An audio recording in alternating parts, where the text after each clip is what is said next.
नमस्कार,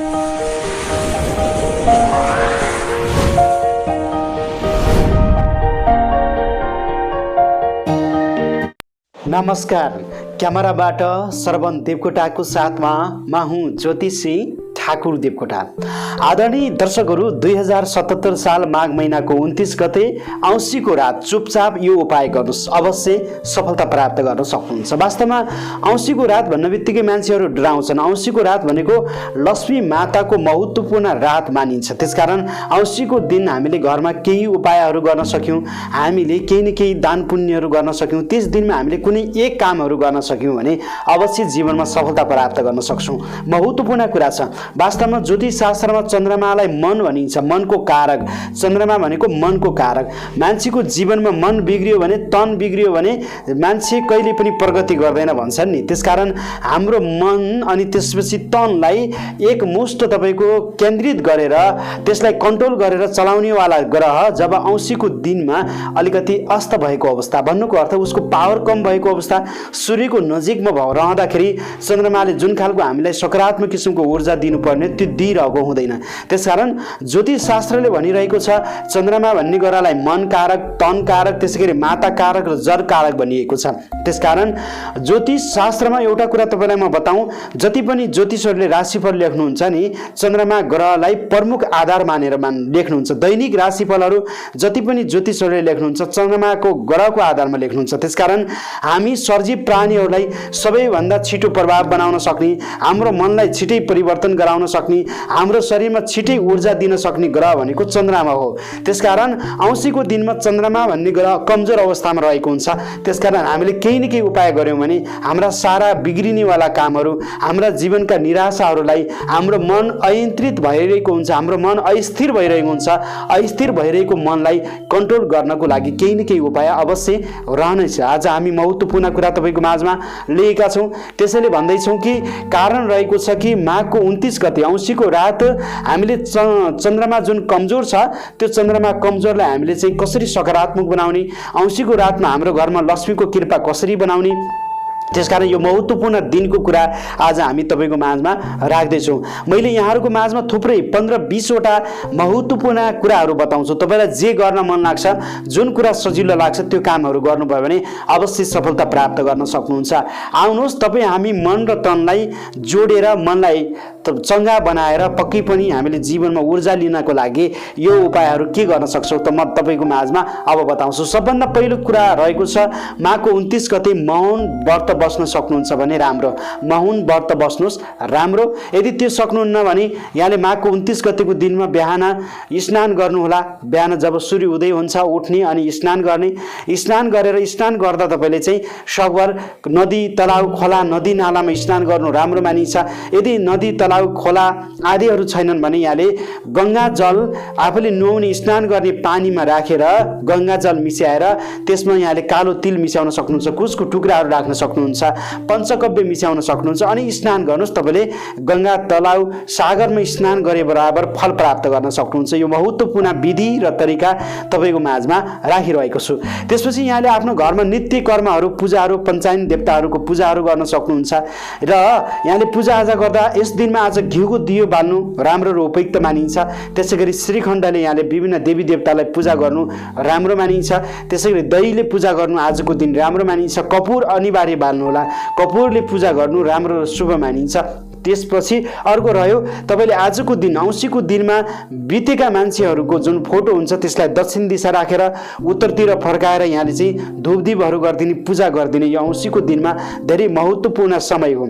यो काम गर्नुभयो भने अवश्य सफलता प्राप्त गर्न सक्नुहुन्छ। यस दिनमा यहाँले आफ्नो माता हुनुहुन्छ, आमा हुनुहुन्छ भने आमाको सम्मान गर्नुहोस्, हुनुहुन्न भने आमाको स्मरण गर्नुहोस् र आमाको फोटोमा धूपदीपहरू जलाउनुहोस्। यहाँले चाहिँ अवश्य स्मरण गर्नुहोस्। यति कामहरू गर्नुहोस्, यति गर्नुभयो भने अवश्य सकारात्मक किसिमको ऊर्जा प्राप्त गर्न सक्नुहुन्छ। र यो औँसीको दिन हो। औँसीको दिनमा तपाईँ भुलेर पनि पैसा सापटी नदिनु होला र पैसा सापटी पनि नलिनु होला। यदि इमर्जेन्सी परेको खण्डमा चाहिँ कहिलेकाहीँ यो गर्न त सकियो, तर इमर्जेन्सी छैन, भोलि लिए पनि हुन्छ, अर्को दिन लगे पनि हुन्छ भने यहाँले यस दिनमा औँसीको दिनमा पैसाको कारोबार गर्नु हुँदैन।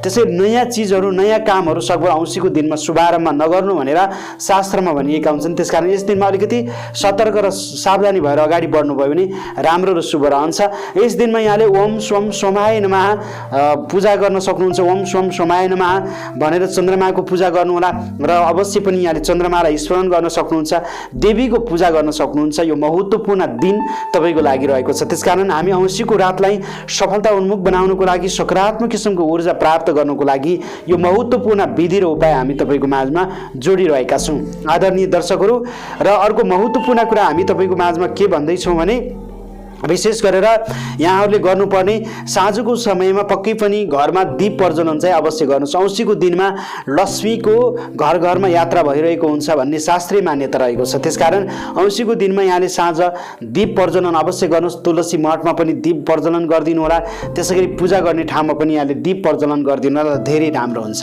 र यहाँले बेलुका र बिहानको समयमा पिपलमा जल चढाउन पनि नबिर्सिनु होला र पिपलमा पनि यहाँले चाहिँ प्रदक्षिणा 7 पटक गर्ने। त्यसै पिपलको त यहाँले दर्शन गरिसकेपछि तामाको बेलाबाट कालो तिल राखिकन जलहरू तपाईँको पिपलमा अर्पित गराइदिनुहोस्, जल चढाइदिनुहोस्, धेरै राम्रो हुन्छ। बेलुकाको समयमा पनि भ्याउनुहुन्छ भने पिपलमा गएर यहाँले चाहिँ बत्ती बाल्दिन सक्नुहुन्छ, दियो बत्तीहरू बाल्दिनु भयो भने लक्ष्मीको कृपा प्राप्त गर्न सक्नुहुन्छ। यो महत्त्वपूर्ण दिन हो, त्यसकारण हामी महत्त्वपूर्ण दिनको कुरा गरिरहेका छौँ। भनिन्छ आजभोलि यो समय राम्रो छैन, 4वटा ग्रह एकै ठाउँमा आउँदैछन् भनेर व्यापक रूपमा विभिन्न ज्योतिषहरूले हल्ला गरिरहेको अवस्था छ। यो 4-6वटा ग्रह नजिक भएका अवस्था त थियो, योभन्दा पहिले पनि थुप्रै थिए, तर यसबाट केही समस्या हुन्छ कि भन्ने धेरै ज्योतिषहरूको आकलन छ। त्यो समस्याको निराकरण गर्नको लागि पनि हामी केही नहोस् भन्नको लागि पनि रक्षाको लागि रक्षा कवचको रूपमा हामी यो उपाय गर्न सक्छौँ। यसले सकारात्मक किसिमको उपाय हामीले चाहिँ गऱ्यौँ भने अवश्य सफलता प्राप्त गर्न सक्छौँ।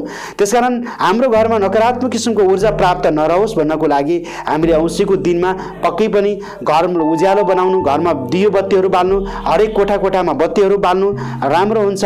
यस दिनमा भगवान विष्णुको स्मरण गर्नु अति राम्रो भयो, त्यसै गरी भगवान शिवको स्मरण गर्नु पनि राम्रो हुन्छ। त्यसकारण हामीले घरमा रहेका विभिन्न देवी देवता मान्नु पर्यो, त्यसै गरी हामीले विष्णु भगवान शिव भगवानको मान्नु यो राम्रो हुन्छ। त्यसकारण औँसीको दिन भनेको दान पुण्यको लागि पनि राम्रो छ। त्यसकारण यस दिनमा तपाईँले दीप दान गर्न सक्नुहुन्छ, यस दिनमा तपाईँले कालो तिल दान गर्न सक्नुहुन्छ, यस दिनमा तपाईँले कालो कपडा दान गर्न सक्नुहुन्छ, यस दिनमा तपाईँले दही दान गर्न सक्नुहुन्छ, यस दिनमा सेतो पदार्थका कुनै पनि वस्तुहरू दान गर्न सक्नुहुन्छ, यस दिनमा तपाईँले मिठाई दान गर्न सक्नुहुन्छ, यस दिनमा छोरी बहिनी आफ्नो चाहिँ दक्षिणा दिने ब्राह्मण कुनै पनि व्यक्तिहरूलाई दुखी गरिबीहरूलाई तपाईँको दान गर्न सक्नुहुन्छ। यो दानको महत्त्व छ। तपाईँलाई म एउटा कुरा बताउँ, कलियुगमा दानको महत्त्व छ, पूजा आजा भन्दा दानको महत्त्व। तर फोटो खिचेर देखावटी दानले हुँदैन। दान भनेको गोप्य हुनुपर्छ, कसले के देखियो के दियो भन्ने कुरा थाहै नहोस् अनि पो दान हो। त्यसकारण हामीले देखाएर होइन नदेखाएर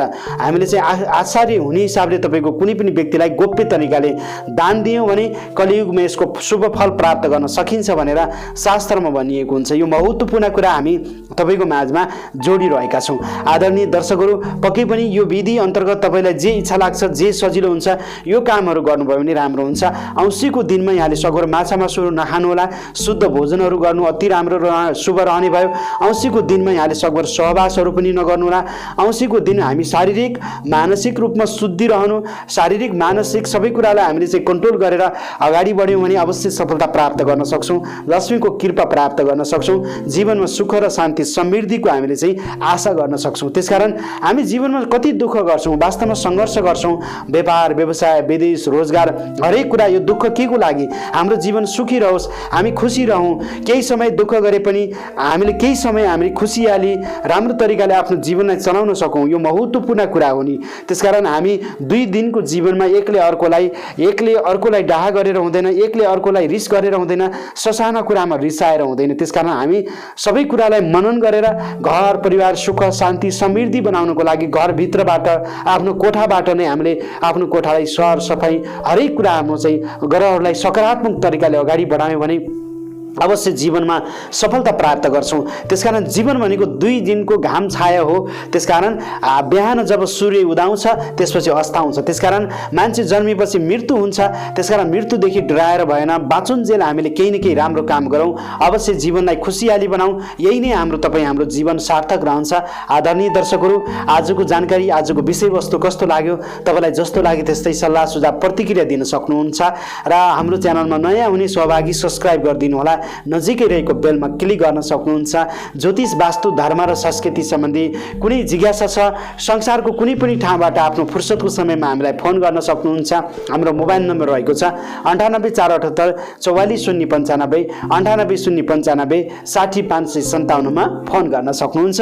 आजलाई भने यतिन्जेलसम्म यो भिडियो हेरेर साथ दिने तपाईँ सम्पूर्ण दर्शकहरूलाई धेरै धेरै धन्यवाद दिँदै क्यामेराबाट श्रवण देवकोटाको साथमा म हुँ ज्योतिषी ठाकुर देवकोटा आगे चाहन्छु। यहाँहरूको जीवन र जिन्दगी सुन्दर बितोस्। नमस्ते, जय होस्।